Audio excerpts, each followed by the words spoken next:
Hello दोस्तों, how to learn में मैं मंटू आपका स्वागत करता हूं। दोस्तों, आज मैं आपके लिए फिजिक्स से एक क्वेश्चन लेकर आया हूं। क्वेश्चन बहुत ही आसान है दोस्तों। यदि आप समझेंगे तो ज़रूर आप इसको बनाना शुरू कर देंगे।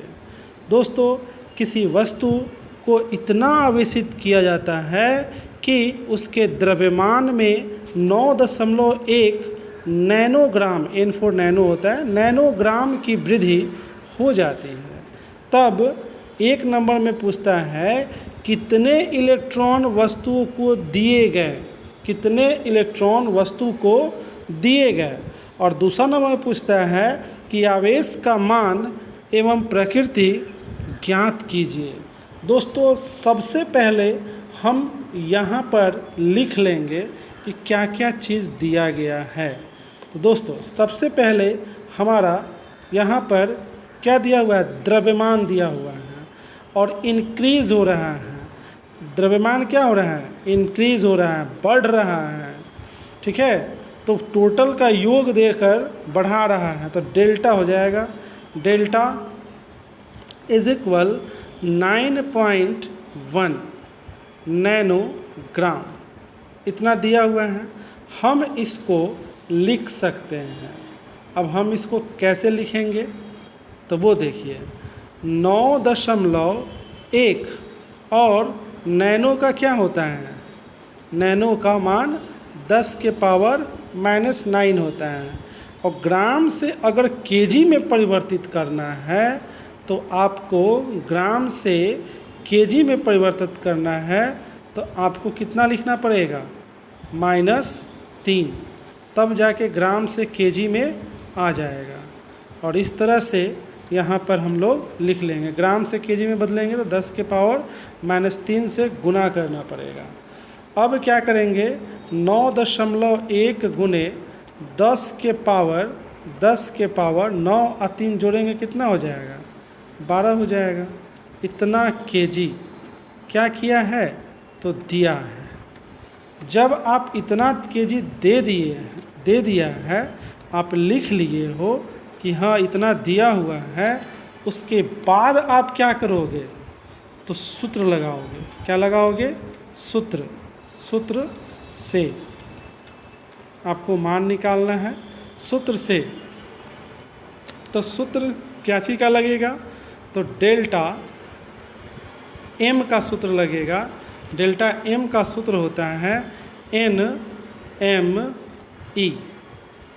समझे दोस्तों, ये सूत्र है, इसे याद रखिएगा। और इसमें हम जहाँ दे देते हैं, जहाँ डेल्टा एम क्या होता है, डेल्टा एम द्रव्यमान होता है। ठीक है, मतलब वस्तु को इतना आवेशित किया जाता है कि उसके द्रव्यमान में इतना केजी की वृद्धि हो जाती है। तो ये वृद्धि हुआ जो द्रव्यमान है वो इसमें गिनती होता है। ये क्या होता है, द्रव्यमान। अब जो है इसमें n दिया हुआ है, तो n क्या है, n इलेक्ट्रॉनों की संख्या है, मतलब E की संख्या है।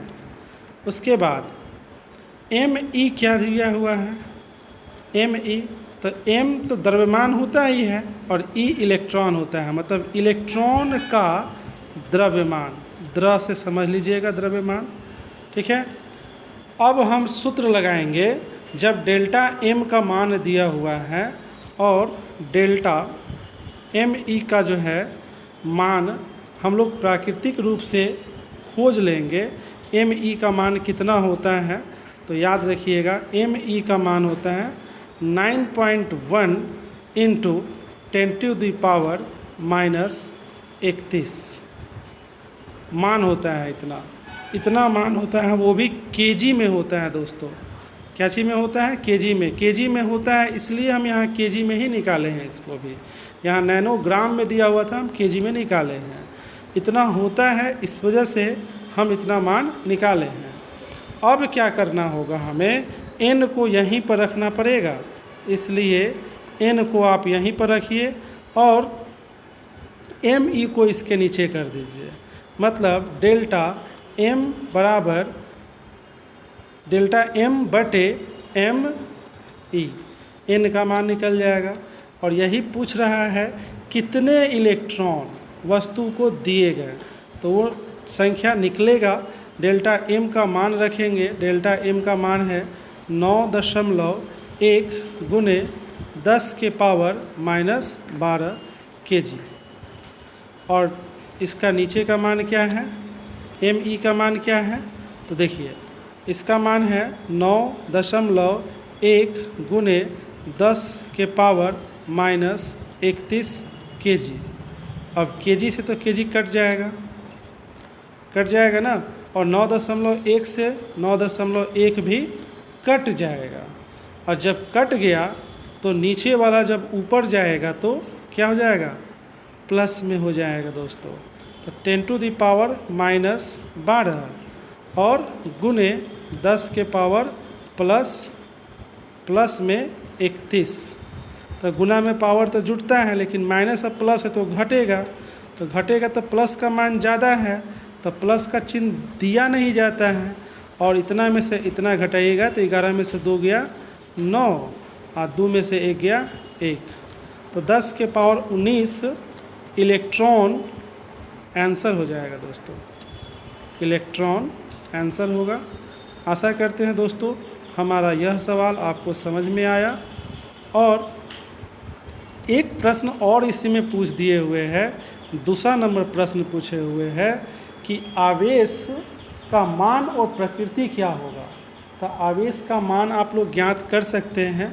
आवेश का मान अगर ज्ञात करना है तो इस वाले सूत्र पर ज्ञात करेंगे, Q बराबर NE होता है, Q बराबर NE होता है। तो NE का तो आवेश का मान होता है, तो N का मान हम कितना रखेंगे, N का मान यही ना आया है 10 के पावर 19, तो रख दिए। और E का मान तो आप प्रकृति में जानते ही हैं कि आवेश पर कितना मान होता है, एक E पर 1.6 इंटू 10⁻⁻19। ठीक है। अब ये 19 प्लस में है और ये 19 माइनस में है, तो ये क्या होगा, कट जाएगा, कट गया। ठीक है, कट के 1 हो जाता है, 1 पॉइंट कितना आ जाएगा, 6 आ जाएगा दोस्तों। इतना कूलाम्ब आएगा, इतना कूलाम्ब आ जाएगा। और इसकी प्रकृति क्या होगी, ऋणात्मक होगी। जब इलेक्ट्रॉन की बात कह रहा है तो इलेक्ट्रॉन की प्रकृति क्या होगी, ऋणात्मक होगी। तो दोस्तों आशा करते हैं ये आपको सवाल समझ में आया होगा। अगर समझ में नहीं आया है तो 2-3 बार इसको रिपीट करके आप देख सकते हो। और जब समझ में आ जाए तो प्लीज़ चैनल को, अगर चैनल पर नए हैं तो सब्सक्राइब कर दो, अगर पुराने हैं तो लाइक करके अपने दोस्तों में शेयर कर दो, ताकि उसे ये सवाल समझ में आ जाए। Thanks for watching my videos.